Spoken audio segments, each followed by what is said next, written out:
আবার আমার সমাজে একজন মুসলমান আছে জুমার নামাজ পড়ে দুরাকাতের বেশি নামাজ পড়ে না, শুধু ফরজটুকু পড়ে, আগে পিছনে নামাজ পড়ে না।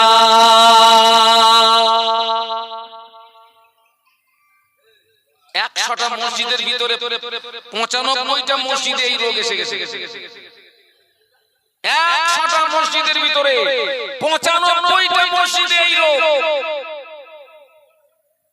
জুমার দিনে 2 রাকাত নামাজ পড়ে পালাচ্ছে আর নামাজ পড়ে না।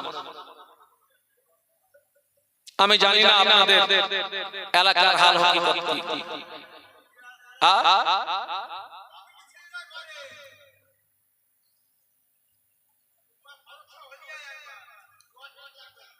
আমি আপনাদেরকে বলে দিচ্ছি, জুমার দিনে যখন সব দেখবেন জুমার ভিতরে ঢুকে গেছে